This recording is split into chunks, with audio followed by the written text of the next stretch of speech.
Said bin Amir al-Jumahi adalah salah satu dari ribuan orang mu'alaf yang datang dari daerah Tanaim, daerah luar Mekah, demi memenuhi undangan para pemuka Quraisy untuk menyaksikan pembunuhan Khubayb bin Adi, salah seorang sahabat Rasul yang berhasil ditangkap dengan cara menipunya. Said saat itu berkesempatan untuk melihat para tawanan Quraisy yang sedang terikat. Tangan para wanita, anak-anak dan pemuda mendorong tubuh Said masuk ke area pembunuhan. Di tempat para suku Quraisy melakukan balas dendam kepada Muhammad lewat diri Khubayb dan sebagai balasan dari para anggota suku Quraisy yang mati dalam perang Badar. Said menyaksikan bagaimana Khubayb berjalan ke arah kayu yang telah dipancangkan.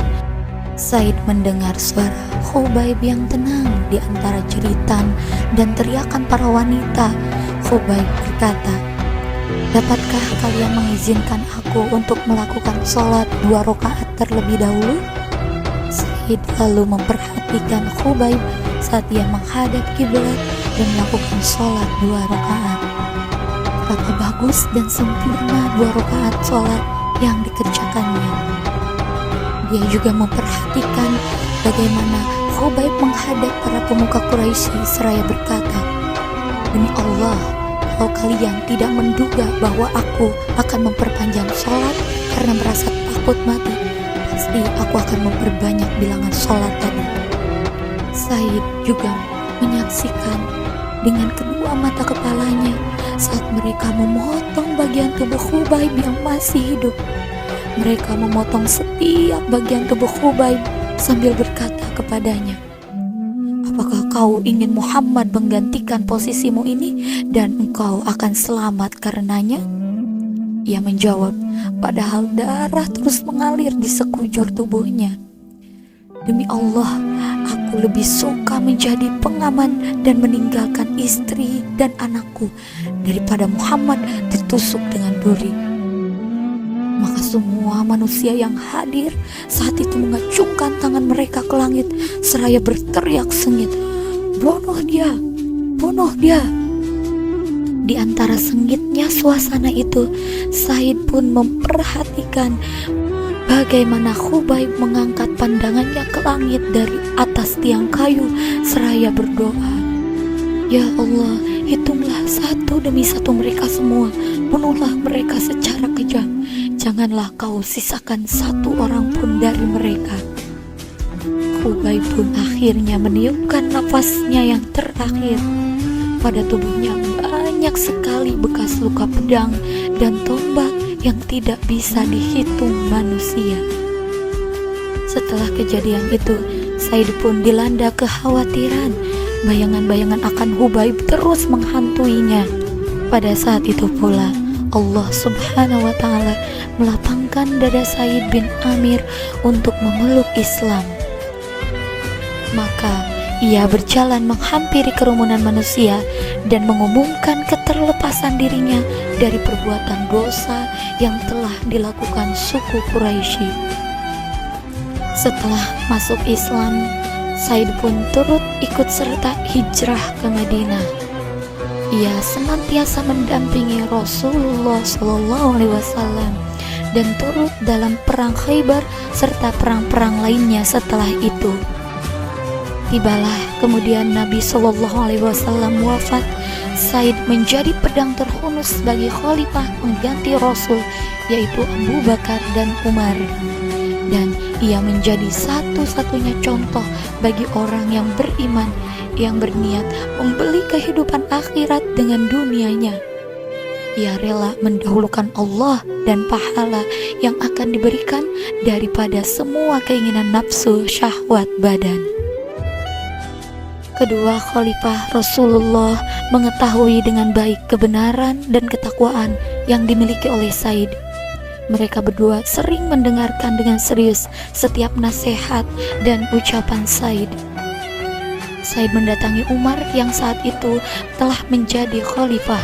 Said berkata kepadanya, "Ya Umar, aku berwasiat kepadamu agar engkau takut kepada Allah dalam urusan manusia, dan janganlah engkau takut kepada manusia dalam urusan Allah.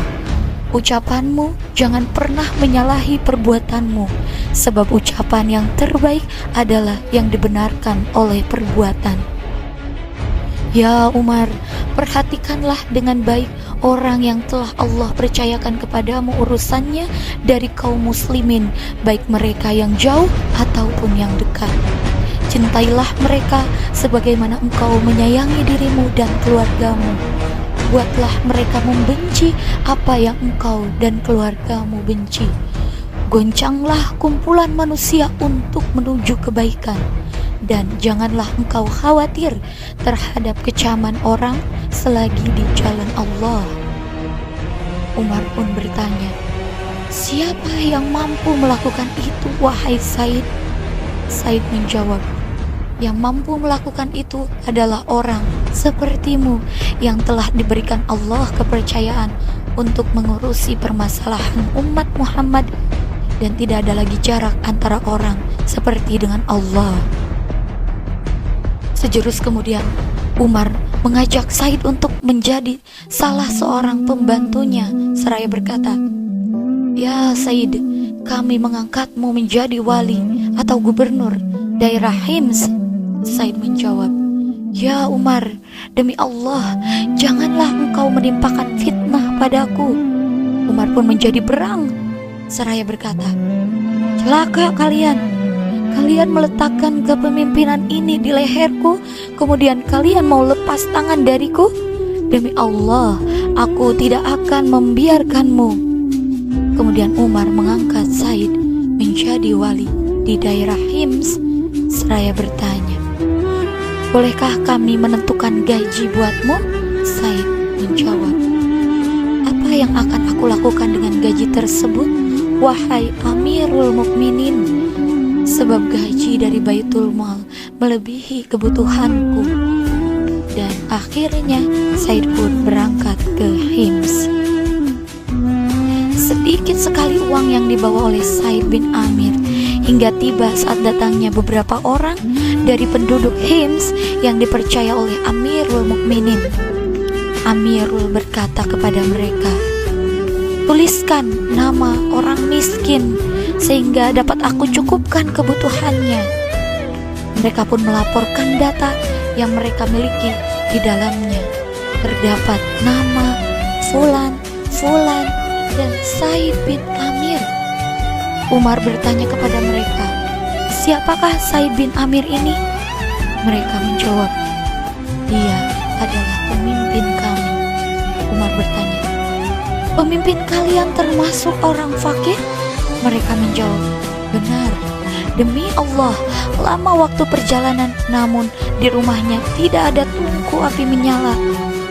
Maka meledaklah tangis Umar hingga air matanya membasahi janggutnya.